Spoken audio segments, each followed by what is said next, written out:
Selamat berjumpa kembali dalam layanan audio Sahabat Seperjalanan. Hari ini adalah hari Senin 24 Juli 2023. Tema renungan saat teduh kita dengan judul Pemeras yang diperas.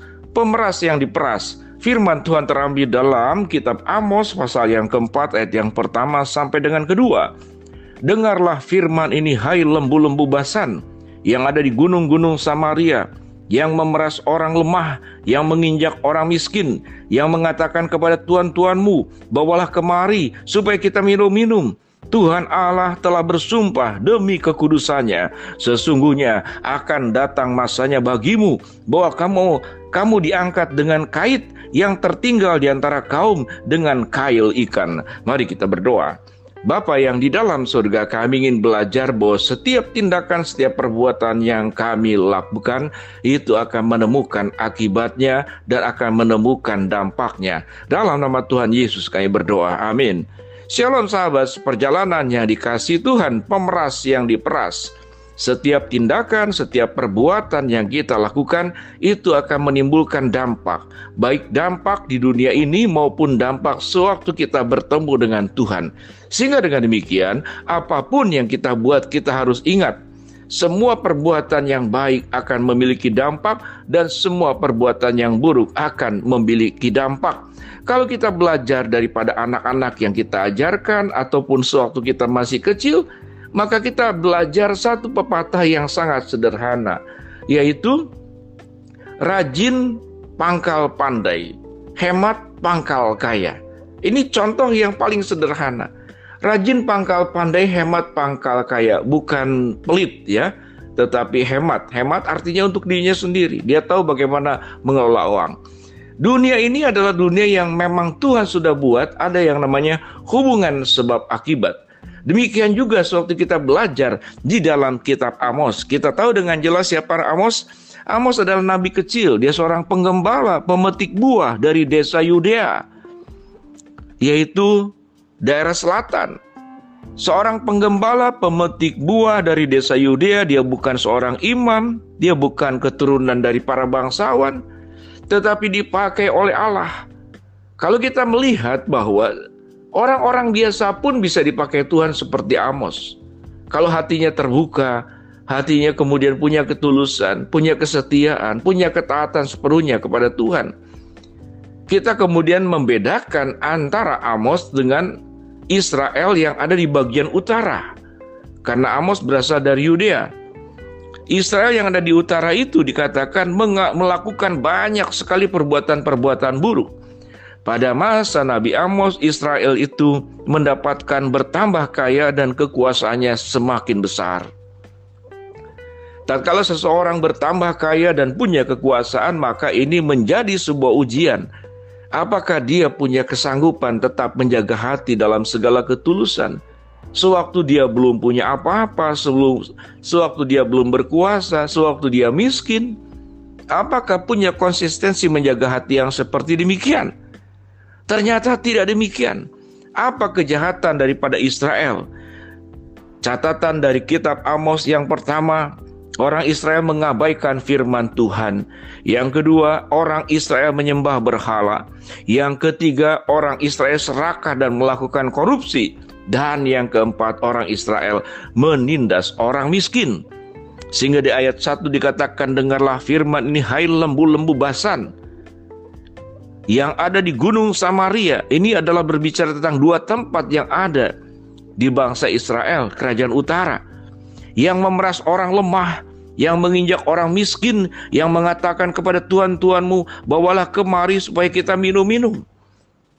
Tindakan-tindakan buruk memeras orang miskin, menekan orang yang lemah, kemudian diikuti dengan minum-minum. Artinya tatkala perbuatan buruk yang dilakukan kepada orang lemah dan orang miskin, lalu diiringi dengan tawa, diiringi dengan pesta, diiringi dengan minum-minum, perbuatan semacam apakah yang dijelaskan ini?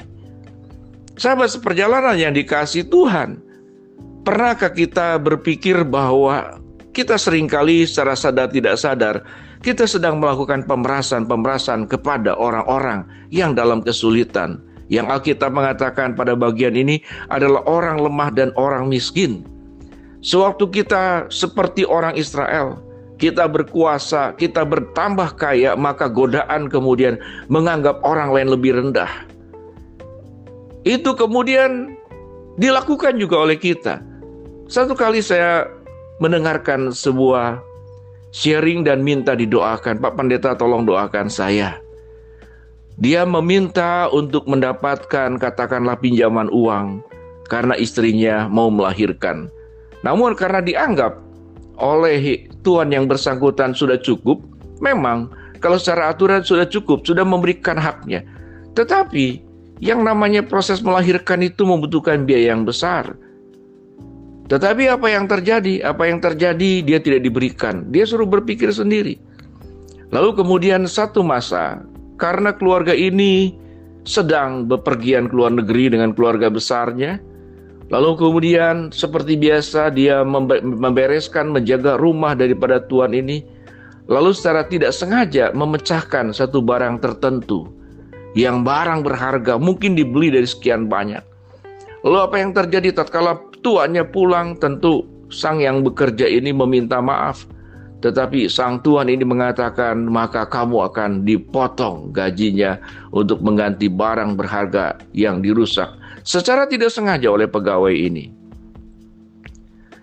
Sahabat seperjalanan yang dikasihi Tuhan, ini adalah gambaran sederhana yang saya dapatkan, yang saya dengarkan dari orang yang kemudian meminta tanggapan, meminta didoakan untuk problem yang sedang dihadapinya.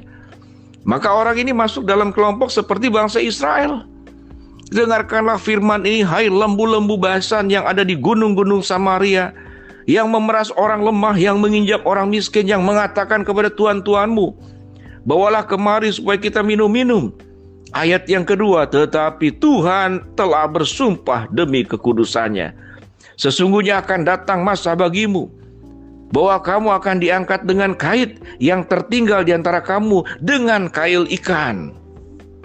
Pemeras yang diperas. Sahabat seperjalanan, setiap tindakan yang kita buat akan berhadapan dengan sang penguasa kehidupan, yaitu Allah sendiri. Kalau Tuhan izinkan seperti kita bangsa Israel yang diberi kekayaan, yang diberi kekuasaan, maka sesungguhnya sikap hati kita adalah sikap hati yang penuh dengan syukur. Dan kita memakai semua berkat Allah itu secara bertanggung jawab di hadapan Allah. Sekalipun tidak ada yang bisa menasihati kita, karena orang terlalu kaya, orang terlalu berkuasa, siapa yang berani menasihati? Tidak ada yang berani. Tetapi kita sedang berhadapan dengan sang pemilik kehidupan. Sewaktu dalam kehidupan kita memeras orang lain, menekan orang lain, berbuat tidak adil kepada yang lemah, menekan yang miskin.